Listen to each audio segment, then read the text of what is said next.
My name is Angela, and I'm 27 years old. On paper, my life might look like something out of a self-help book. I have a creative job at a software company in New York, an apartment with a view that screams, "I've made it," and a wardrobe filled with clothes that say "successful millennial." But if you scratch beneath the surface, you'll find cracks running deep, cracks that threaten to shatter everything I've worked so hard to hold together. A year ago, my world turned upside down when my dad's business went bankrupt. It wasn't just a financial blow.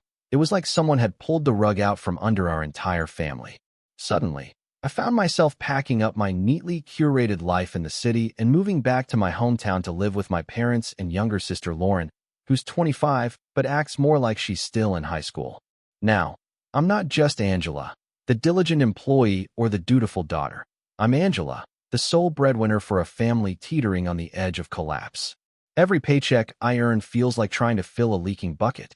Rent, groceries, utility bills, it all comes out of my pocket. And while I juggle these responsibilities, the pressure keeps mounting. Just last week, during a critical team meeting at work, my boss singled me out in front of everyone. "Angela, your recent performance has been inconsistent," he said, his tone sharp enough to cut glass. The room fell silent as all eyes turned to me. My stomach churned, and I could feel my cheeks burning. Was this the beginning of the end? Rumors about layoffs were already swirling around the office, and hearing those words felt like a knife twisting in my chest.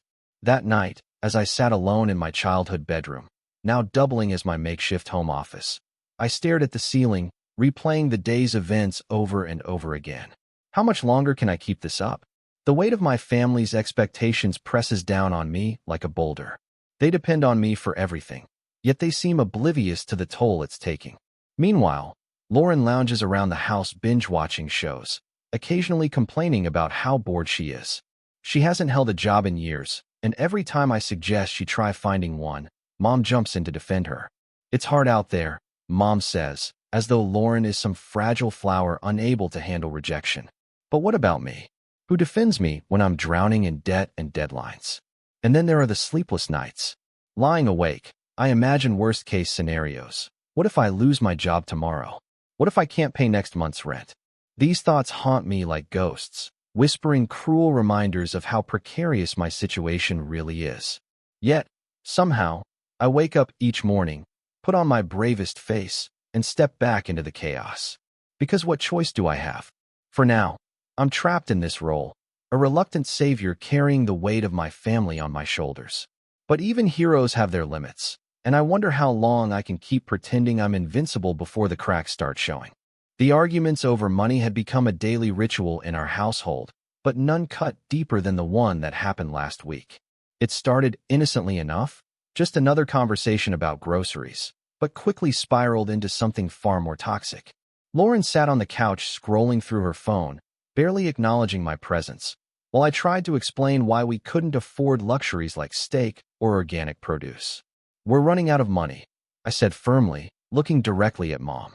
"If things don't change, we won't even have enough for basic necessities by the end of the month."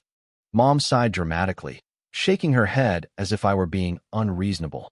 "Angela, you need to relax," she said, her tone laced with annoyance. "Lauren helps around the house, so it's not fair to expect her to get a job right now." My jaw tightened.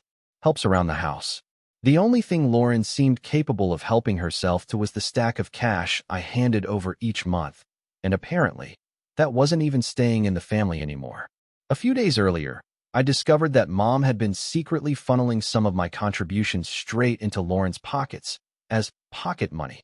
This revelation burned inside me like acid, but bringing it up would only lead to another screaming match. Lauren finally looked up from her phone, rolling her eyes. "Big sis is always so stingy," she muttered under her breath. Hearing those words felt like a slap across the face, but what came next hit harder.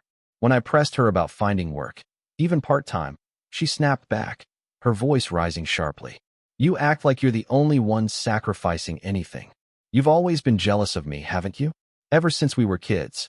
Her accusation hung in the air like smoke after an explosion. Jealous? Of her? The thought was laughable, and yet it stung. For years, everyone had treated Lauren as the golden child, the graceful and charming one who could do no wrong. Meanwhile, I carried the weight of the world on my shoulders without so much as a thank you. Now, here she was, accusing me of envy.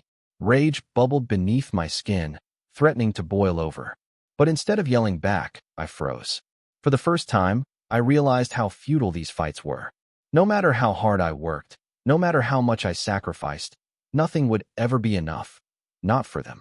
That night, after yet another fruitless argument, I stormed out of the house. The cold rain soaked through my clothes within seconds, but I didn't care. Standing alone on the empty street, I let the water pour down my face, mingling with tears I hadn't realized I'd shed. Should I just leave? Let them figure it out themselves? The idea tempted me, but guilt tugged at my heartstrings. If I walked away, who would take care of them? Still, this moment marked a turning point. As I stood there shivering, a plan began forming in my mind. A drastic, risky plan to reclaim control of my life and force my family to confront reality once and for all.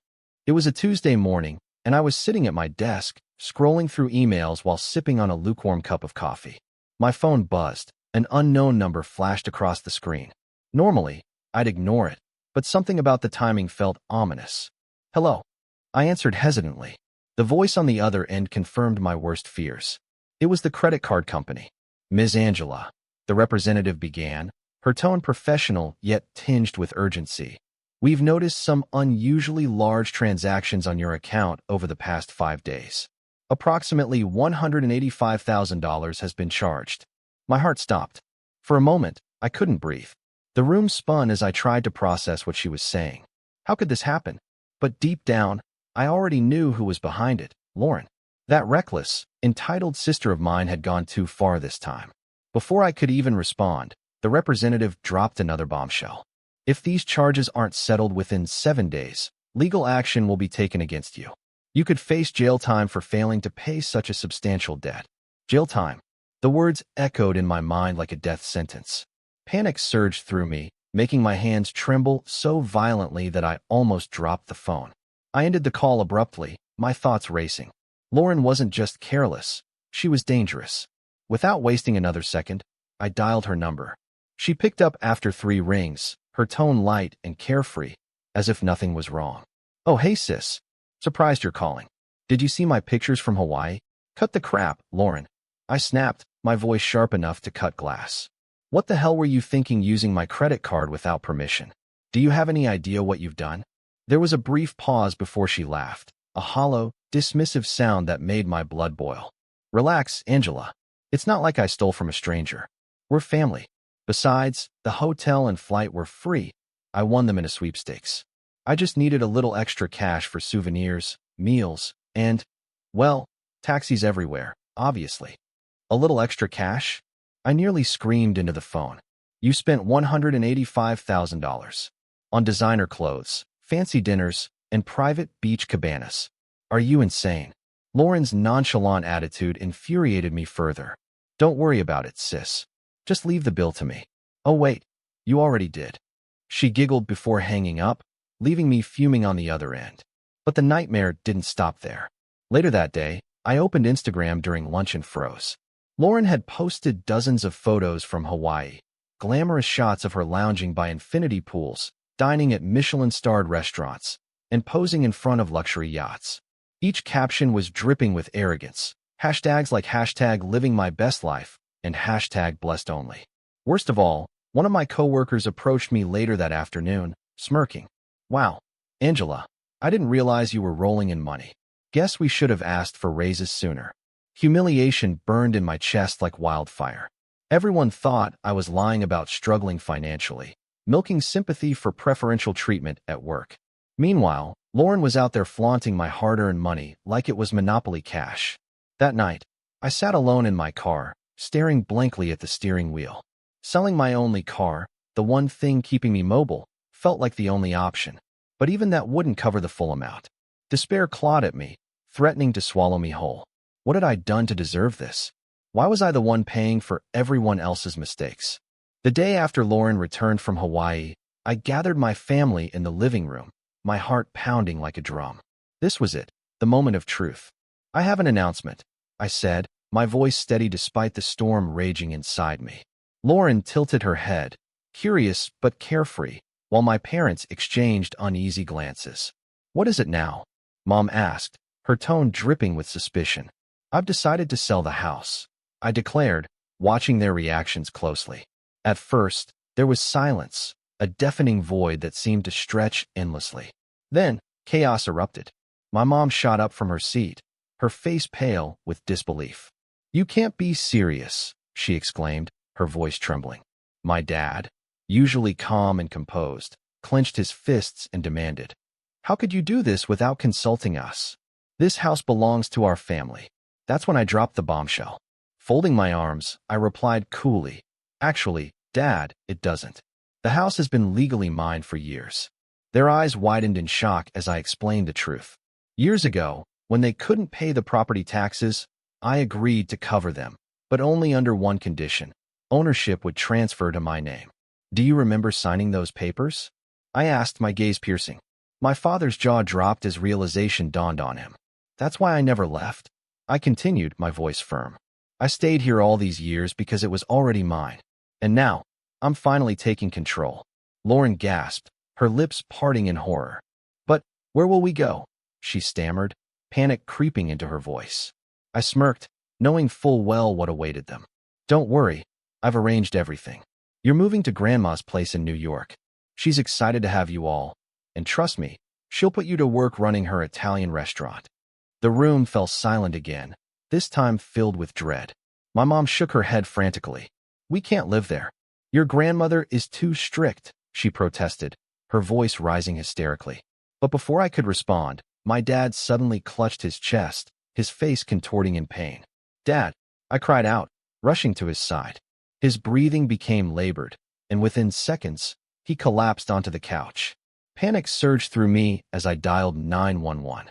While waiting for the ambulance, guilt gnawed at my insides. Had I pushed him too far? Was this really the right thing to do?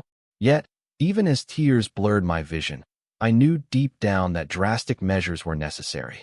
Watching my family spiral further into chaos wasn't an option anymore. When the paramedics arrived, they reassured us it was just a mild heart attack caused by stress. Still, seeing my father lying there, vulnerable and fragile, made me question whether I had crossed a line. That night, as I sat alone in my room, I replayed the scene over and over in my mind. Maybe I should have handled things differently, but then again, maybe not. Their shock and anger were proof that they needed this wake-up call. Selling the house wasn't just about financial freedom. It was about forcing them to confront reality. By morning, movers had arrived to pack up our belongings. As my parents and Lauren stood frozen, staring at the for sale sign planted outside, I felt a strange mix of triumph and sorrow. For the first time, I was breaking free, but at what cost? The first night at Grandma's house was nothing short of a nightmare. Lauren had spent the entire day sulking, refusing to unpack her bags or even glance at the restaurant where she was expected to work. "This is insane," she muttered under her breath as she paced back and forth in the small guest room. Her frustration boiled over when Grandma called her downstairs for an orientation session. "I'm not working here," Lauren declared defiantly, crossing her arms. But Grandma simply raised an eyebrow, unimpressed by her tantrum. That night, while everyone else slept, Lauren made her escape. She tiptoed out of the house, clutching a backpack filled with clothes and what little cash she could find. The cool air outside felt like freedom, until a flashlight beam cut through the darkness. A burly security guard hired by Grandma stepped into view, his expression stern. "Where do you think you're going?" he asked, his voice low but firm. Lauren froze, her heart pounding in her chest. Without another word, he escorted her back inside, locking the door behind them. The next morning, Grandma wasted no time putting Lauren to work. By 6 a.m., she was already scrubbing dishes in the kitchen, her hands submerged in soapy water. For hours on end, she washed plates, mopped floors, and cleaned bathrooms, tasks she had never imagined herself doing. Each day stretched longer than the last, and Lauren's initial defiance slowly gave way to exhaustion. Yet, it wasn't until a fateful afternoon that things truly hit rock bottom. A customer approached the counter, visibly irritated. "Your service is terrible," he snapped, glaring at Lauren. Before she could respond, Grandma appeared, her presence commanding immediate attention. In front of everyone, employees bustling around and customers seated nearby. She launched into a scathing reprimand. You call this acceptable? If you can't handle basic responsibilities, maybe you shouldn't be here. Her words echoed through the restaurant, silencing the room. Lauren stood frozen, her face burning with shame as whispers spread among the onlookers. It was the ultimate humiliation, one that left her feeling utterly defeated. But the worst was yet to come. That evening, after closing hours, Lauren cornered me in the hallway. Her eyes were red, her voice trembling. Angela, I need to tell you something, she began, her tone desperate. My stomach tightened. I braced myself for whatever confession she was about to make. I owe money to some dangerous people, she admitted, her voice barely above a whisper. It started off small, just gambling debts, but now they're threatening me. They said if I don't pay within a month, they'll hurt me, or worse. Her revelation sent chills down my spine. Gambling? Dangerous loan sharks? This was far beyond anything I'd anticipated. How much do you owe? I demanded, my voice shaking despite my attempt to stay calm. Lauren hesitated before answering. $20,000. The number hit me like a punch to the gut. Where would we even begin to get that kind of money? Lauren broke down, tears streaming down her face. I didn't know what else to do. I thought I could win it all back, but everything just spiraled out of control. Now I'm scared, Angela. Really scared. For the first time, I saw genuine fear in her eyes, a vulnerability I hadn't seen before. Despite everything, my instinct was to protect her. But how could I help without jeopardizing my own stability? The weight of Lauren's confession hung heavily over me for days. Her desperate voice on the phone replayed in my mind like a broken record. Angela, they're going to hurt me if I don't pay them back. The fear in her tone was undeniable, and though part of me wanted to let her face the consequences of her actions, another part, a stubborn, irrational part, couldn't stand the thought of something terrible happening to her. So, against every instinct screaming at me to walk away, I found myself sitting across from three men in a dimly lit room, their eyes cold and calculating as they assessed me. I'll cover the debt, I said, my voice trembling but firm. But you need to promise me this ends here. No more threats, no more violence. One of them leaned forward, his grin sharp and menacing. You sure about that? You think your little car is worth $20,000? His words stung, but I nodded anyway. It's all I have left, I replied, my pride crumbling with each syllable.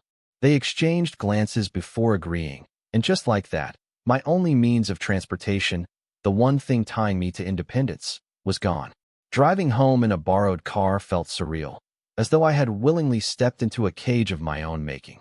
Every mile reminded me of the sacrifices I continued to make for a family who had taken me for granted for so long. Yet, even amidst the bitterness, a small flicker of hope began to burn within me. Maybe, just maybe, this would be the wake-up call Lauren needed. A few days later, Lauren called again. This time, her voice wasn't filled with panic or excuses. It was soft, hesitant, and laced with vulnerability. Big sis, can we meet? There's so much I want to say. For a moment, I hesitated. Did I really want to open myself up to more pain? But curiosity, and perhaps a sliver of hope, got the better of me. Fine. Thursday afternoon, 4 p.m., at the cafe near the station. When Thursday arrived, I sat nervously at a corner table, clutching a cup of coffee that had long gone cold. My heart raced as the door opened, and Lauren walked in. She looked different. Gone were the designer clothes and perfectly styled hair. Instead, she wore a simple sweater and jeans, her face free of makeup. Her eyes met mine, and for the first time, I saw genuine remorse staring back at me. I'm sorry, she began, her voice cracking under the weight of emotion.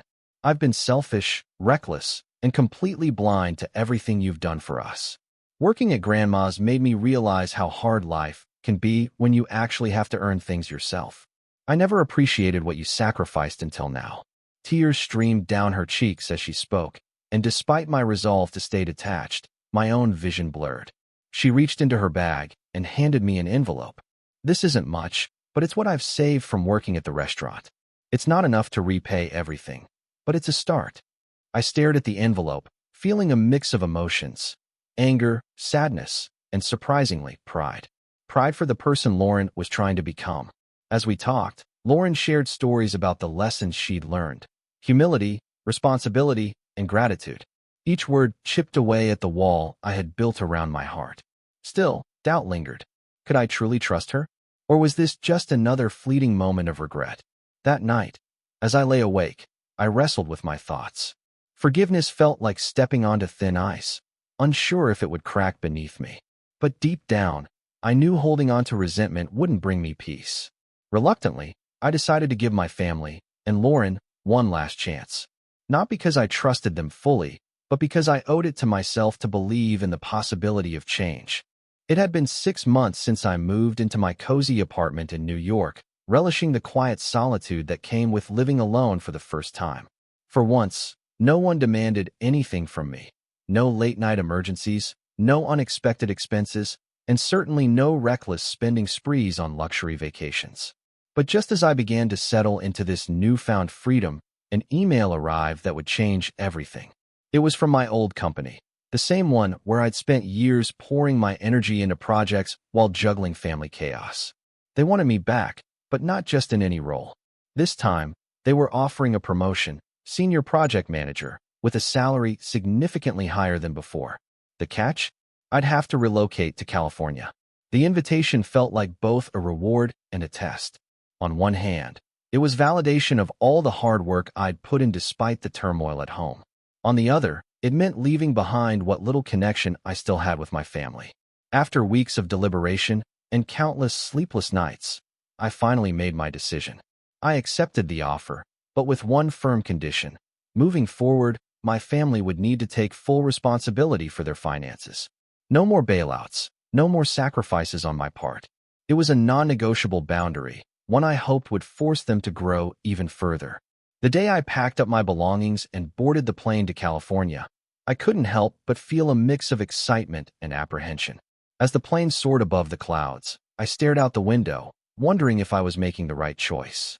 Would they understand? Or would they resent me for leaving again? The questions lingered in my mind like storm clouds refusing to dissipate. In California, life quickly fell into a rhythm. My new apartment was modern and spacious, with a balcony overlooking the city skyline. Every evening, I'd step outside to watch the sun dip below the horizon, painting the sky in hues of orange and pink. Yet, amidst the beauty, a faint ache of nostalgia tugged at my heartstrings. Despite everything, memories of shared laughter and simpler times with Lauren and my parents surfaced unbidden. One evening, as I stood on the balcony lost in thought, my phone buzzed. It was Grandma. Her voice, warm yet firm, filled the line. "Angela, how are you settling in?" she asked, her tone laced with concern. I smiled softly. "I'm doing well, Grandma. Everything's different here." There was a pause before she spoke again, her words carrying the weight of wisdom earned through decades of experience. "You've grown so strong these past months, Angela. And that strength is important. It's kept you going when others might have given up. But don't forget the kindness that's always been a part of you." Her advice struck a chord deep within me. "Kindness doesn't mean letting people walk all over you," she continued. "It means knowing when to hold on and when to let go. Family may disappoint us, but they're also the ones who shape us. Don't push them away completely. They're still your roots." Tears welled up in my eyes as her words sank in. For so long, I'd built walls around myself to protect against disappointment, but now I realized those walls had also shut out love and connection. Hanging up the call, I gazed toward the horizon once more. The weight I'd carried for years hadn't vanished entirely, but it felt lighter somehow, as though Grandma's words had given me permission to embrace both my strength and my vulnerability. That night, I opened the envelope Lauren had handed me during our last meeting. Inside was a note scribbled hastily. "Big sis, thank you for believing in me. I promise to keep working hard and make you proud." Clutching the paper, I allowed myself to hope, not just for my future, but for theirs too. Perhaps forgiveness wasn't about forgetting. Perhaps it was about finding a way to move forward together, scars and all.